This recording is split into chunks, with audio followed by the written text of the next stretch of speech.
नमस्कार, मैं सूर्य प्रकाश तिवारी। आप देख रहे हैं विजय न्यूज़। लगातार नुकसान झेल रहे माओवादियों को एक और बड़ा झटका उस समय लगा है जब माओवादियों के बड़े नेता केंद्रीय समिति के सदस्य मल्लोजुला वेणुगोपाल राव ने आत्मसमर्पण कर दिया है। आखिर वेणुगोपाल राव ने आत्मसमर्पण क्यों किया और क्या है इसके पीछे की कहानी, चलिए देखते हैं इस खास स्टोरी में। केंद्र सरकार के लक्ष्य के तहत सुरक्षा बलों के दबाव की वजह से लगातार नुकसान झेल रहे माओवादियों को उस समय एक और बड़ा झटका लगा जब माओवादी आंदोलनों में दशकों तक बड़ा नाम रहे मल्लोजुला वेणुगोपाल राव ने अपने साथियों के साथ मिलकर आज गढ़चिरौली में मुख्यमंत्री देवेंद्र फडणवीस के समक्ष आत्मसमर्पण कर दिया। वेणुगोपाल ने अपने 60 साथियों के साथ मुख्यमंत्री के समक्ष अपने हथियार समर्पित कर दिए।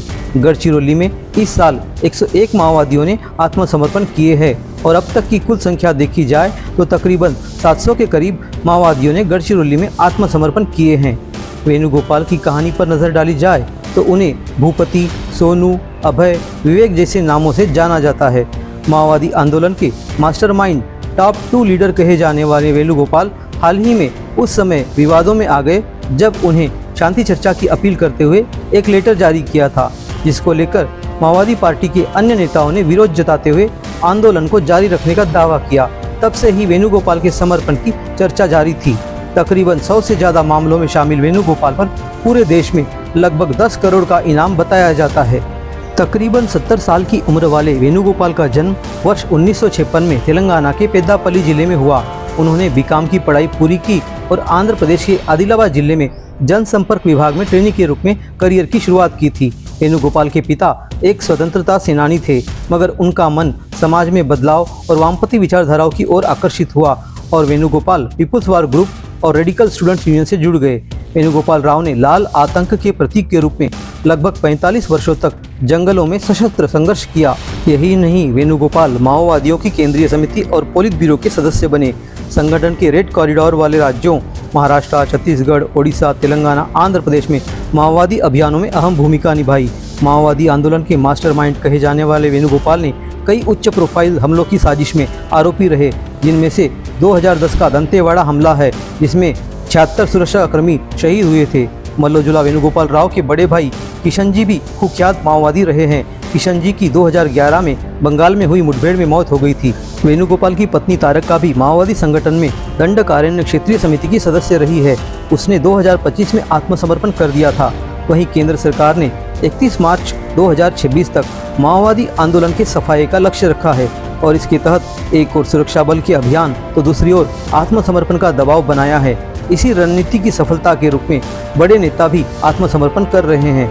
आज हुए वेणुगोपाल के आत्मसमर्पण को लेकर महाराष्ट्र के मुख्यमंत्री देवेंद्र फडणवीस का क्या है कहना, आइए जानते हैं। माननीय नरेंद्र मोदी जी के नेतृत्व में 2014 से देश में माओवाद के खिलाफ जो एक लड़ाई शुरू हुई थी और हमारे केंद्रीय गृह मंत्री अमित भाई शाह इनके नेतृत्व में मार्च 2026 तक इस देश में माओवाद को समाप्त करने का जो संकल्प लिया गया था, उसमें महाराष्ट्र ने बहुत बड़ी पहल की है। 2014 से लगातार हम लोग एक लंबी लड़ाई माओवाद के खिलाफ लड़ रहे हैं।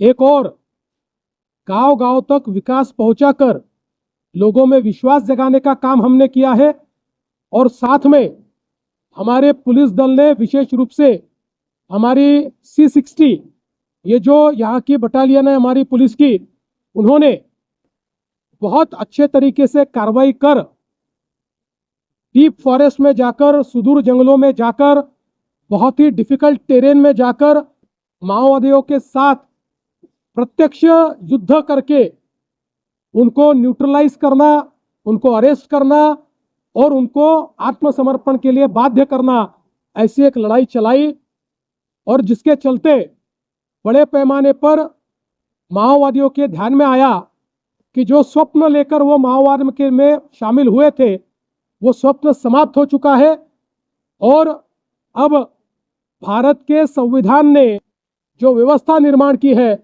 उस व्यवस्था में वापस आना यही उनकी भलाई के लिए सिद्ध होगा। और धीरे धीरे इसकी शुरुआत हुई। 1 जनवरी को मैं यहाँ पर था और एक बड़े केडर तारक का इन्होंने आत्मसमर्पण किया और मैं ऐसा मानता हूं कि वो भी एक मील का पत्थर साबित हुआ। और आज जो सोनू उर्फ भूपति इन्होंने आत्मसमर्पण किया है, उनके साथ 60 लोगों ने आत्मसमर्पण किया है। ये सारे नक्सलवाद में, माओवाद में लिप्त ऐसे बड़े कैडर हैं। और विशेष रूप से सोनू उर्फ भूपति ये और इनके भाई किशन जी, ये दोनों इस माओवाद को बड़ा करने में इसकी रीढ़ की हड्डी के रूप में काम करते थे।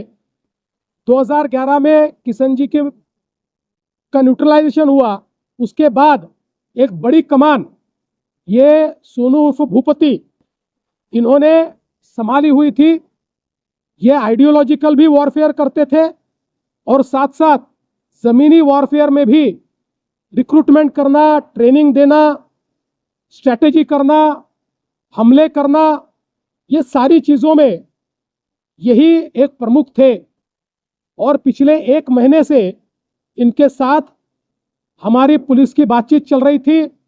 अलग अलग माध्यमों से इनको एक तरफ कन्विंस भी किया जा रहा था कि आपने मुख्य धारा में लौटना चाहिए, और दूसरी जगह ऑपरेशंस के माध्यम से उनको ये बाध्य भी किया जा रहा था कि अगर आप नहीं लौटेंगे तो हम लोग ऑपरेशन बंद नहीं करने वाले हैं, हम लोग धीरे धीरे या तो अरेस्ट करेंगे या न्यूट्रलाइज करेंगे। और जब इस परिस्थिति को उन्होंने समझा तो उन्होंने भी ये फैसला किया और प्रकट रूप से उन्होंने पूरे केडर में यह भूमिका ली कि हम लोगों ने युद्धबंदी करनी चाहिए और आत्मसमर्पण करना चाहिए। और कुछ लोगों ने उसका विरोध भी किया, लेकिन बड़े पैमाने पर माओवादी कैडर पर उनका एक प्रभाव है, उन्होंने तैयार किए हुए सारे कैडर है, इसलिए उनको समर्थन भी मिला। और उन्होंने यह फैसला किया कि महाराष्ट्र की पुलिस के सामने 61 लोगों को लेकर मैं आत्मसमर्पण करूंगा। आज उन्होंने आत्मसमर्पण किया है। इससे माओवाद की रीढ़ की हड्डी आज टूट गई है।